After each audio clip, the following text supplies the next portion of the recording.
about the issue of the NRA and their power at the Capitol, and then secondarily, on the issue of domestic violence, are we doing enough? What are we doing on that front?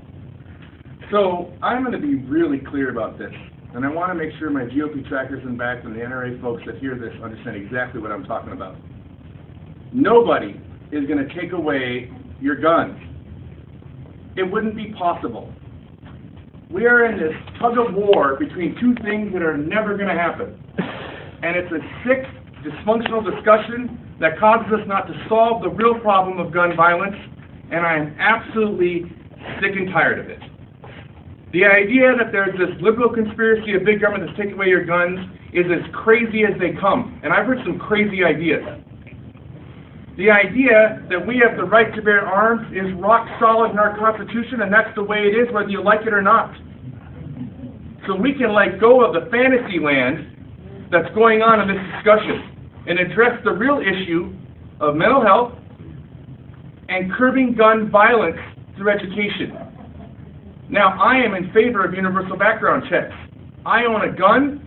I think I should be checked out, the same way I would get checked out if I want to get a driver's license. This is the most ridiculous conversation I have seen, and I sit next to Tony Cornish all the time, and he's the big gun guy. It drives me crazy. The reality of this situation is we've got to do something about gun violence. And I don't believe thinking that we're going to take away guns, and I say this to my liberal friends too, and I'm sorry if it's disappointing, is realistic. There's just too many of them, and they're everywhere. So we can't go through and comb the streets and have these gun drives and we take them away. It's just not going to happen. I wish we could in some senses for the people that are getting hurt. But the reality is that, here, let me give you a really good story. My mom hates guns. I couldn't have toy guns. I couldn't own sticks that looked like a gun when I was a kid. I couldn't go anywhere near guns. It was forbidden. Luckily, my dad, and they're divorced, taught me about guns. And I have two little brothers. That's a whole different story we'll go into. I have two little brothers that are 21 and 25 years younger than me. One day at Christmas, the stepdad looks at me and he says, check this out, this is going to be funny. I look at him and I look at them and I look at my mom and I'm like, oh, no, you didn't. He's like, yeah, got him two guns. Little Red Ryder or BB guns, like Christmas story, because they love that story. Mom goes through the roof. I'm not going to lie, she's a flower child hippie, blah, blah, blah, blah, right? Goes through the roof, right? And Greg looked at her and said, what do you want us to do? The reality that guns are out there is true. So I can go through life and not teach my kids how to respect a firearm, and then one day they stumble across it, now they've got a problem. Or I can teach them about guns and teach them to respect the power that that thing has and how to use it correctly.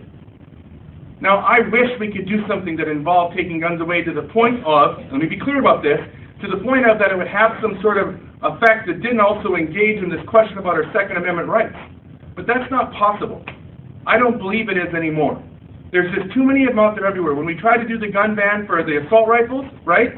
We tried to do that. What did the gun manufacturers do? They went into overdrive and made many, many more of them before the ban took place. And now it's gone, and now we've got all these extra guns out there. So I have to tell you that I want gun control.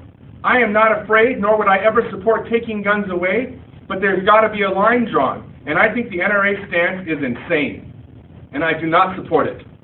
Their stance is divisive politics driven by fear and faulty slippery slope arguments. And that has no place in the public discourse. What does have a place in the public discourse is responsible gun ownership, providing everybody has the right to do so, and they have to pass a background check. Now, unfortunately, I don't know that the bills we have right now really reflect that the way I would like them to. But that's my personal stance on it right now. And I'd be open for discussion another time. Be told I'm wrong, but that's just where I'm at with it. All right, so when, and when we got elected, this was not like the hot button issue, right? So this is a good example of when you're electing people, you have to make sure you're paying attention to the whole person and a full range of issues because you never know what you're really going to be dealing with when you get down there. So one of the first things I did was go talk to a guy I know at church, who I know is a member of the NRA, and he's a hunter and he knows a lot about guns. And I quickly discarded the idea that we could usefully define an assault weapon or, semi-automatic that we should have or shouldn't have and whatnot. However, I am in favor of universal background checks because, for one thing, it's kind of a civil rights thing. if we're going to have background checks, they should apply to everybody. So that's the universal part of it for me.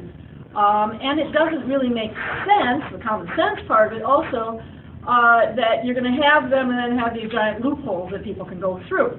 So for those 2 points of view, I think, you know, a universal system of background checks would be a good idea, in my opinion. Now, the other piece of it is that for our district, and I know for certain for Shoreview, where I live, the issue with gun violence is not people driving down the street. In the United States as a whole, and Minnesota overwhelmingly so, the majority, and in Minnesota, the vast majority of gun deaths are suicides. Oh, which? Suicide. Suicide. Suicide. And then another portion of them are other people that have mental illnesses. In Shoreview, we've had a little of each. But we don't have drive-by shootings in Shoreview. We don't have street violence in Shoreview. So the issue of gun deaths in Shoreview rests around mental health.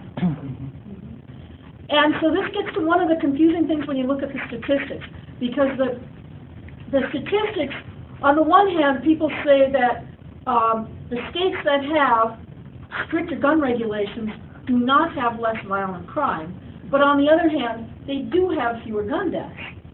And this is one of the reasons, because the gun deaths that are deterred, in part, are the ones that would have been suicides that now had a little waiting period because they had to get the background check and whatnot. And that can be enough to save somebody's life. So it also gets to, you know, we need better access to mental health care.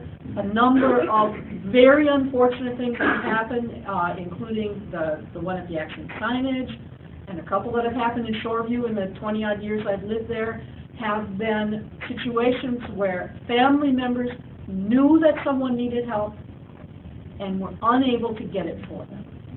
And it is not an easy problem to solve, but it's one that we do need to work on. And that is important for our district.